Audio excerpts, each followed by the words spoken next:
Hey, Michael DeLeon on the road to recovery. And I just had a chance recently to sit down with one of my good friends from back in Ireland. He's living in Nashville, Tennessee, touring the world with We Are Messengers, his Christian band.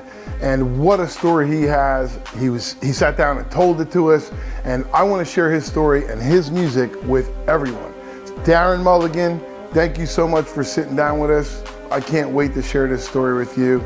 On the road to recovery, straight from Ireland through Nashville, Darren Mulligan.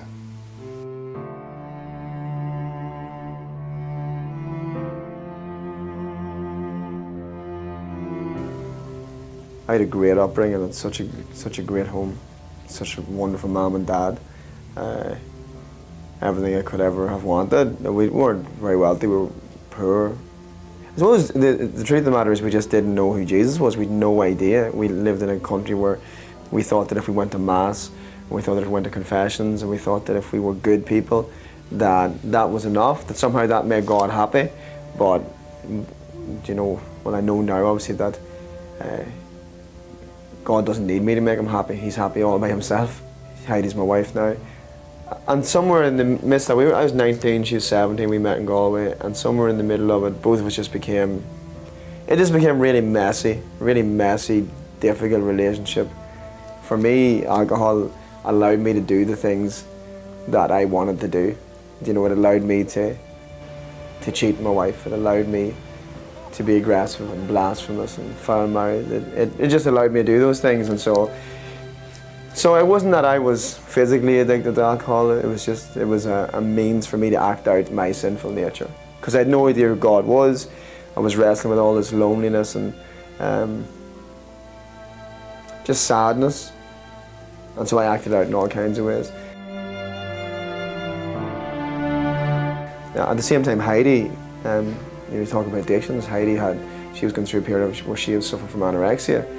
So while I was in America a long time ago doing all these things, Heidi was still in Ireland, and she was effectively starving herself for a very long period. And she had been going to counselling and therapy, and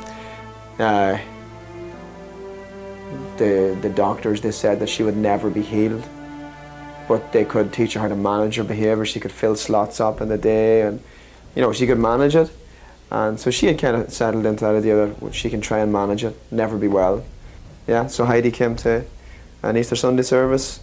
Two Brazilian girls called Daniela asked her to the same service, and she went Easter Sunday. She repented of her sin, she gave her life to Christ, not really fully understanding what that meant at the time, and I don't think any of us really do at the time. We just know I guess it's that moment where you feel, well, this God, this Jesus is real, and he can rescue me, and not just rescue me, but he can actually give me life, an abundant life. And so she came to God, and I think it was like a week later, they were having a dinner. I don't know what dinner it was. I think it was the week after Thanksgiving, and she had her appointment with her counsellor. He was a Freudian psychoanalyst, and so she had a choice to make: go and talk to this guy about not eating and strategies about how to manage that, or go and have dinner with these people. And she went and had dinner, and she was healed immediately. For me, it was when my wife, well, she wasn't my wife then, she was still my girlfriend, she had invited me to church, and she had prayed that I would become a Christian. And I could think of nothing worse than being a Christian. Or she had also prayed that I become a Christian musician. And again, I could think of nothing worse than both of those things at the time. And sat in a wee church, and I just remember feeling sinful and dirty and shameful and all these things. Not because the preacher was saying you're dirty, it was nothing like that. He was just describing what God was like. And I realized that night that God was very holy, very clean, and that I was not. And that moment I believed. And I believed, and it took me like, excuse me, it took me maybe a year to just realize what I'd done by saying I will give you my life, you know. And then it was when my wife forgave me of the things I'd done. I told her everything I'd done. She didn't know, but I did.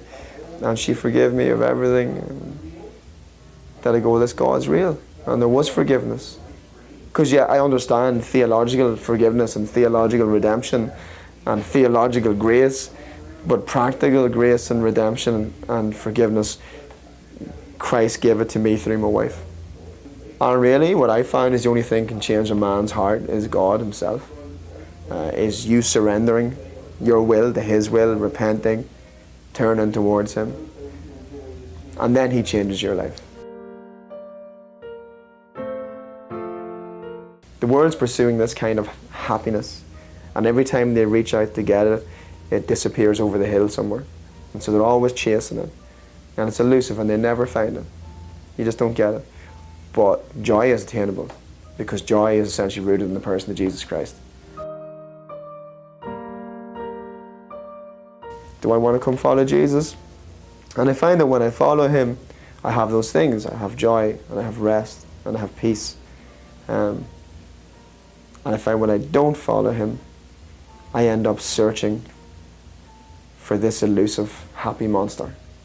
And the happy monster, all he's going to do is kill me, because I'm never going to find him. But really, those moments when you're on your own in your bed at night and you're looking at the ceiling, no one knows what's in your mind or in your heart. You can try and articulate it to him, but oftentimes you don't even know. You just have these feelings and these emotions. Christ knows.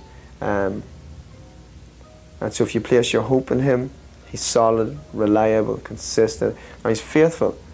He's faithful to redeem you. He's faithful to rescue you. He's faithful to hold you and keep you and love you. You don't have to be an addict anymore. I know there are physiological things and physical impulses, but you don't have to be. Stop pretending you have to be, or that this is the only way. I'm telling you, it's not the only way. And it's not because, and I don't have the experience of people that have been addicted to drugs and even addicted to alcohol in a physical way. I don't have that experience.